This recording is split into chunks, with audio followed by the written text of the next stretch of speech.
Asamba kwa NDC for especially can say most of my infrastructure and some of the project and dramu yi the Ghana for no a project maybe about small project or year of various districts and communities.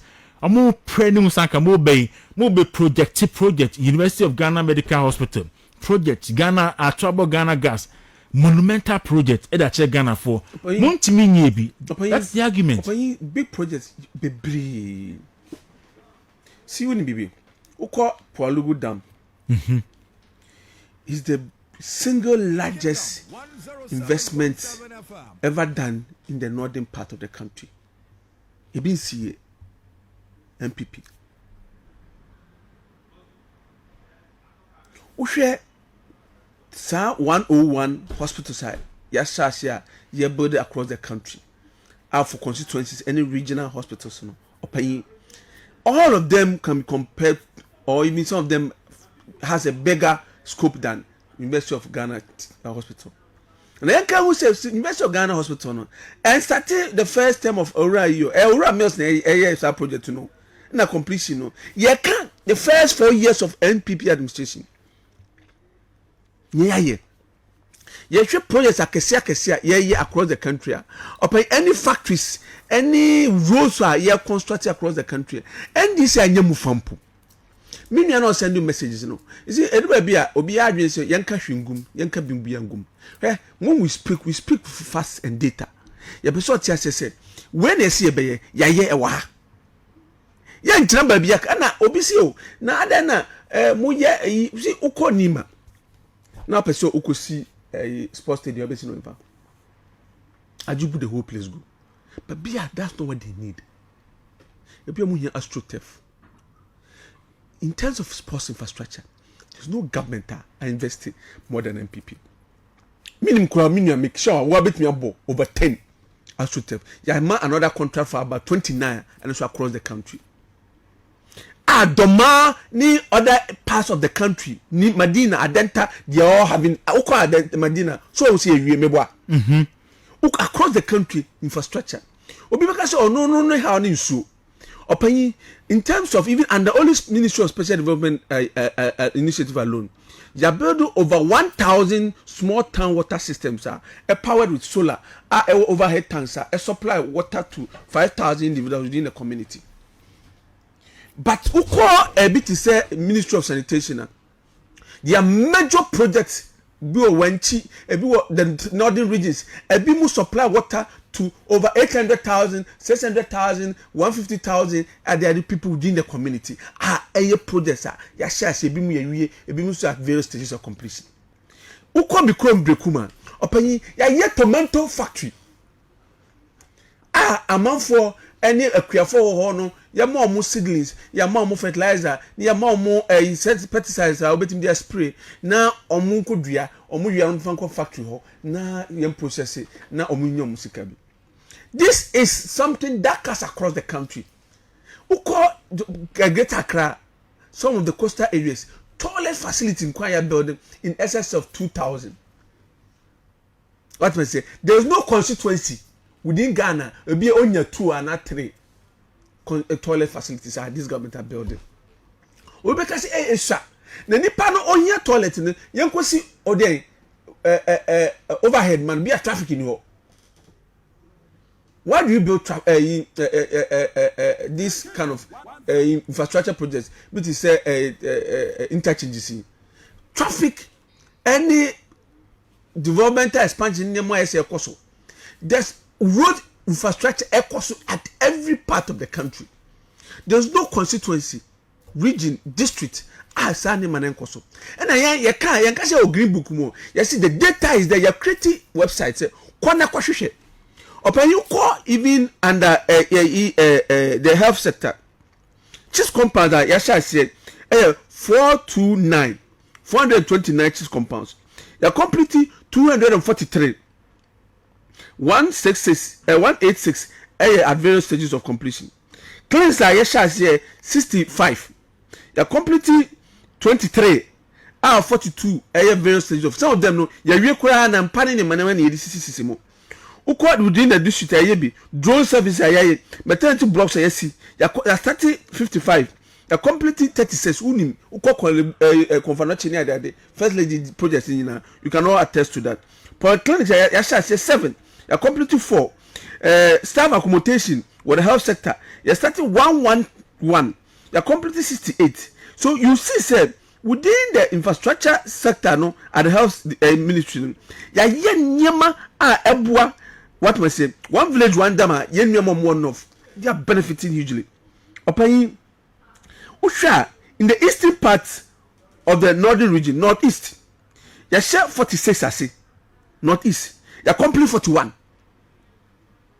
aka 5 and so ye wie uko the northern region itself yes the total near 132 ni ashase ya wie 111 or 110 aka 22 uko savannah region ya share 61 ase ya complete 55 uko upper east region ya share 120 ase ya wie 107 uko upper west region ya share 76 ase ya wie 59 aka 79 so at various stages of completion.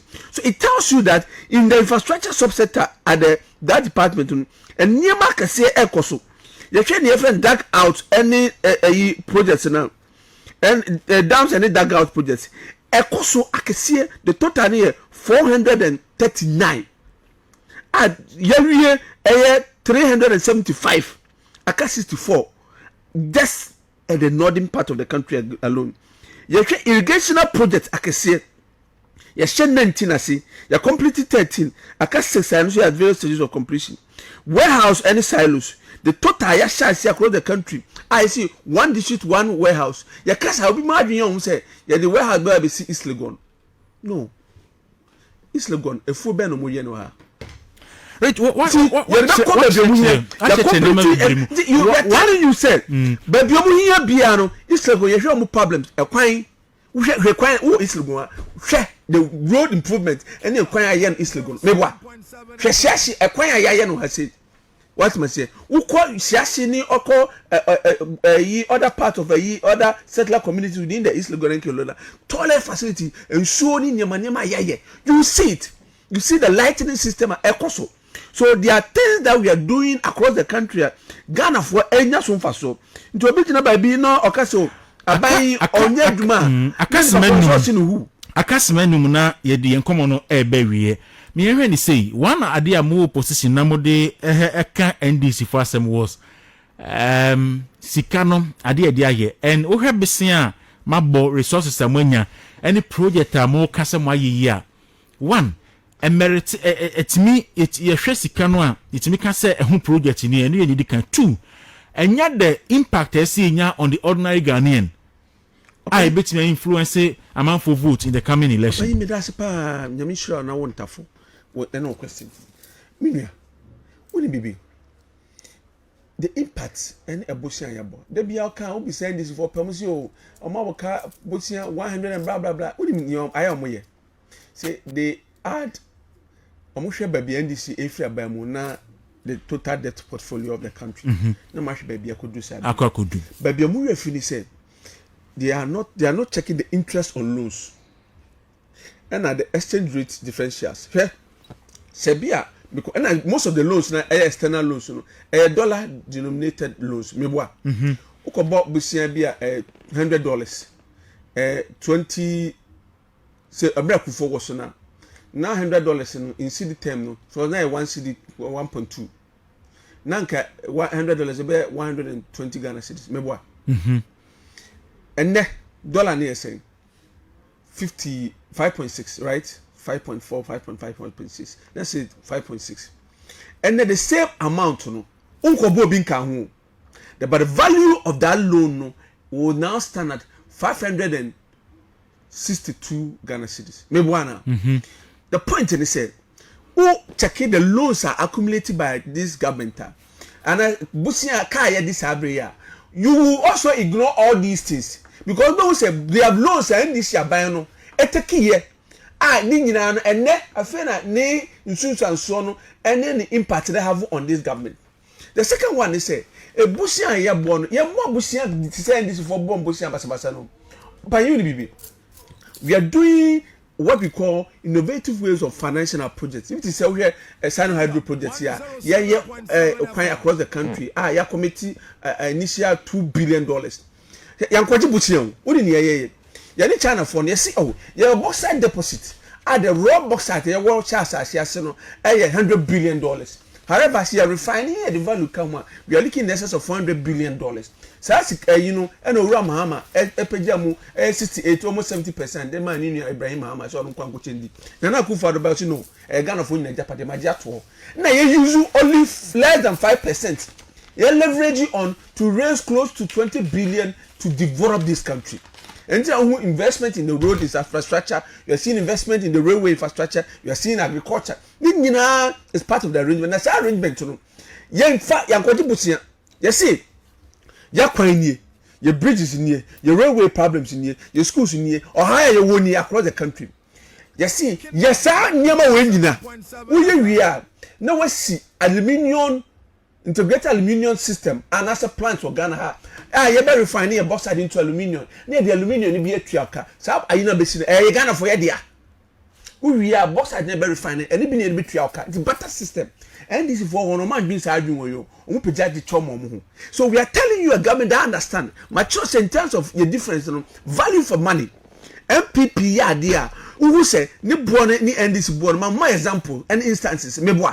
Actual projects interchanges, any even mobile money interoperability, any the cost implication of that. You know what the difference? MPP projects, it is spread across the country. Okay. You can project back could be see Accra, say oh Accra, Dubai. No.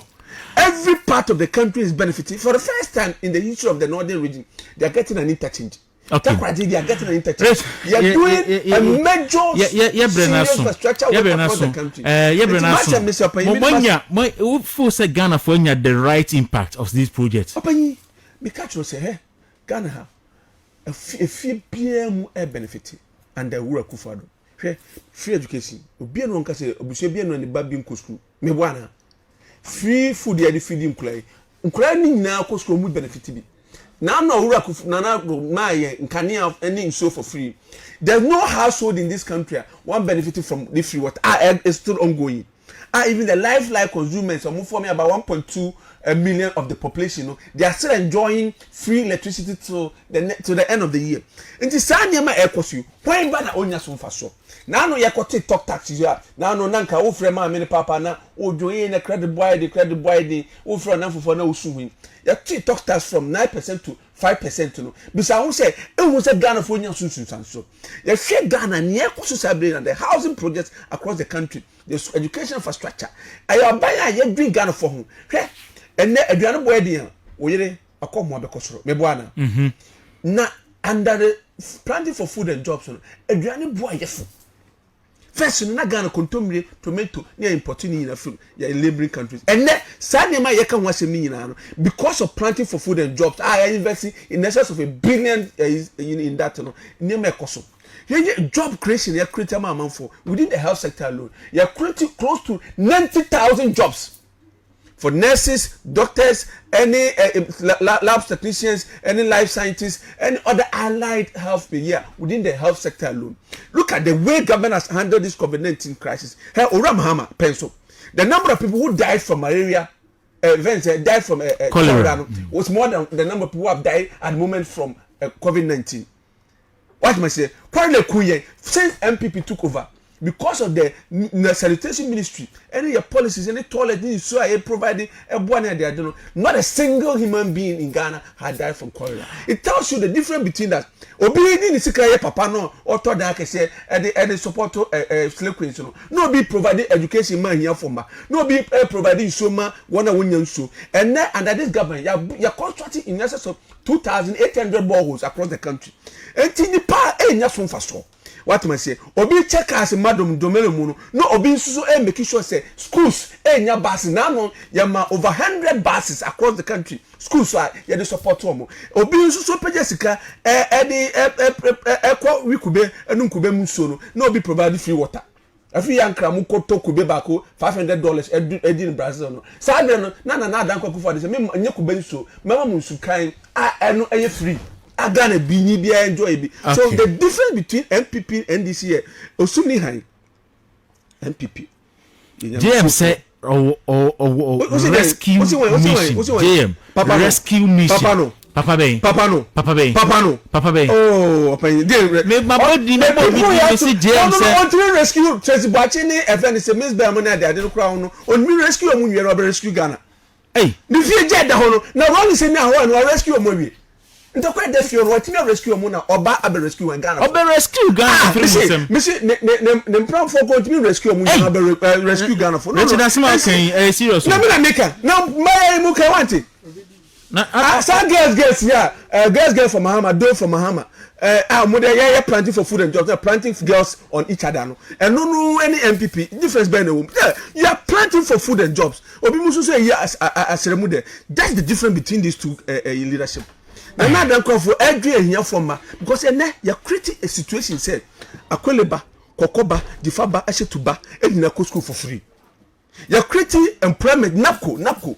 Yeni abamu no na ye unemployment association for na de bia omo ko demonstration no musu meboa what be and through the napo system na ya creating nipa over 100,000 yen aduma a omo ye bibidi aboso me onya bibi kakra bia in terms of salary increments abai bai ya to your salary mu 13%. Rich me that also be here planting for food and jobs so be here then say no so wa woni minim food and jobs yeah nya bra you see you're planting for food and jobs obviously so planting that's the difference between the two governments. Richard Asante Yeboah member of the NPP or a government spokesperson on infrastructure and anopay no etwetwe and comment